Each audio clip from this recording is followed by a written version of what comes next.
और ये ध्यान रहे, घर बिना नीति के नहीं चलता। राजकाज भी बिना नीति के नहीं चलते, राजनीति से चलता है, राजनीति। अर्थ को भी संभालना हो तो अर्थ की एक नीति है, अर्थनीति। विदेशों के साथ संबंध बनाने हैं तो उसका नाम है कूटनीति। घर चलाना हो तो गृहनीति। और भैया बिना नीति के, बिना पॉलिसी के घर नहीं चलेगा। घर में कोई नीति नहीं है, नियम नहीं है, संयम नहीं है, सबके हिस्से बराबर के नहीं है, उन नीतियों को निर्धारक करने वाला, उन पर अंकुश रखने वाला अगर कोई वहां पर प्रधान पुरुष नहीं है तो घर भैया बिखर जाएगा। कोई भी संस्था बिना नीति निर्धारण के नहीं चलेगी।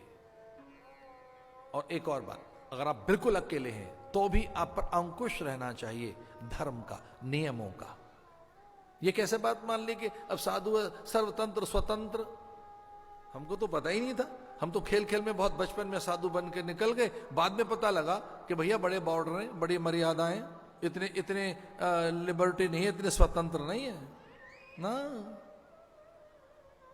बिल्कुल नहीं। बिना नीति के तो सन्यास नहीं चलेगा। सुनीति। कब भोर में जागरण हो, दीप विसर्जन कब हो? अरे घर है या रेस्टोरेंट है, घर है या धर्मशाला है, ये नहीं पता कब दीप विसर्जन होना चाहिए, कब जगना चाहिए, कब सोना चाहिए। घर में हविष्यान्न होना चाहिए, बराबर के हिस्से होने चाहिए। मुखिया मुखसो चाहिए, खान पान मऊ एक। घर में पहले हवन तो करो, सूर्य को अर्घ तो दो, गौ ग्रास तो निकालो, अतिथि अभ्यागत का हिस्सा तो निकालिए, पूर्वजों से वृद्धों से आशीर्वाद लो, पूर्वजों का स्मरण करो। अरे दीप दान करिए, घर में प्रसाद बनाइए। भोर में उठकर चूल्हे पर जो कुछ बन रहा है वो प्रसाद है, देवताओं को भोग लगेगा। काफी पुरानी बात है, एक बहन बड़ी व्याकुल होकर हमसे कहने लगी कि आजकल पति हमारे थोड़े असहज होने लगे, पहले नहीं थे, थोड़े अशांत से रहते हैं, व्यग्र रहते हैं, पता नहीं क्यों चिंतित रहने लगे, कोई मंत्र हो तो बताओ। हमने कहा भाई बता देते हैं, थोड़ा लंबा समय लगेगा, उपाय करना होगा। बोले भर हम कर लेंगे, बताइए।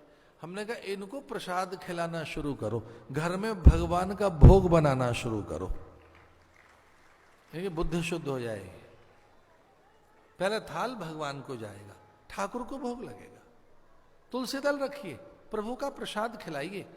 संतुष्टो ये न के निचित, घर में संतुष्टि आएगी, प्रसाद से बुद्धि ठीक होगी। और विश्वास कीजिए कुछ दिनों के बाद उनके घर में आनंद छा गया। प्रसादे सर्व दुखा नाम हानि रस्योपजायते। गृहस्थियों की राम कहानी हमने सुनी है, हमारा बड़ी कमी चल रही है, तंगी चल रही है, बहुत टाइट हाथ है, आपको पता नहीं है, टाइट चल रहा है आजकल हाथ। ये सारे हमने गृहस्थियों की कहानियां सुनी है, थक गई,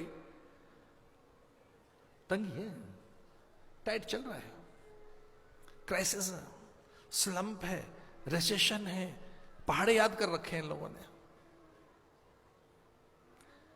थोड़ा सा चल रहा है, कठिन चल रहा है। भाई क्या चल रहा है? ऐसे ही है, थोड़ा टाइट चल रहा है।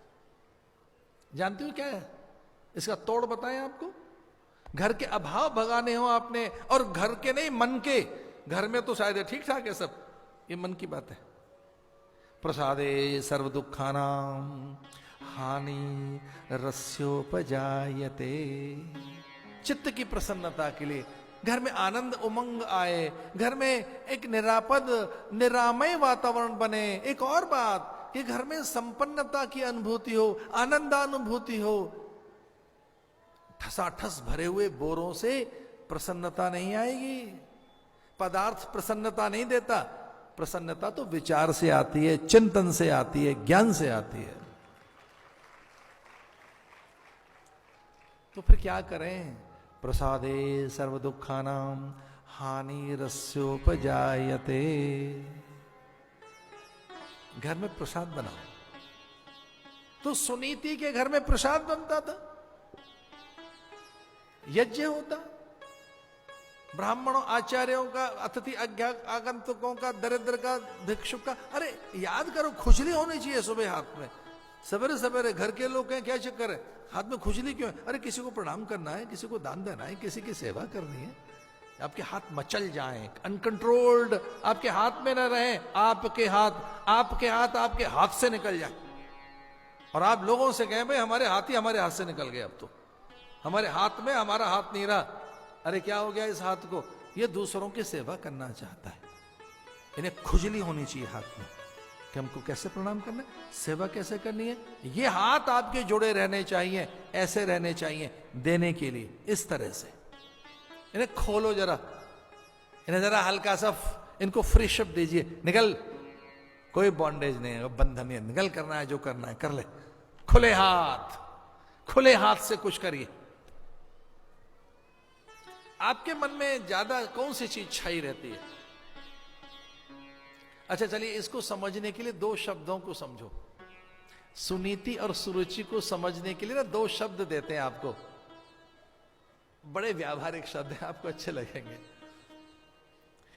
आपके जीवन में दो चीजें, एक तो आपका प्रभाव, इंप्रेशन, और एक है आपका स्वभाव, जो आपकी नेचर है खुद की।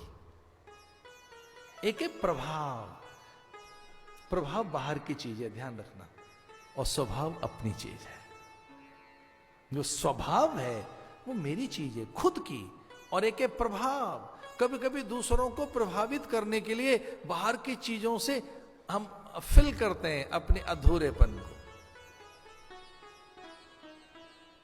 रुचियों का अर्थ ये जो हमें प्रभावशाली बनाती है, हमें पावर के लिए एक भूख पैदा करती हैं, हम पावर हंग्री बनते हैं। वो डिस्प्ले हो, वो नॉइजी है, लाउडी है, वो दिखाना चाहती है सबको, दुनिया को। एक है स्वभाव, उसमें हमारी स्ट्रेंथ है। स्ट्रेंथ। जब व्यक्ति अपने स्वभाव में रहता है तो संयम में रहता है, सदाचार के साथ रहता है, सीमाओं में रहता है, नियंत्रित रहता है। एक और बात कहेंगे, फलीभूत भी होता है, वहीं समृद्धि भी आती है। जो केवल प्रभाव में रहते हैं, पावर के साथ रहते हैं, डिस्प्ले हो हमारी, जो नाम हो, जरा एक बार भी हम कुछ बता दें, उधार का लेके मत बताइए ना, मत बताओ किसी को।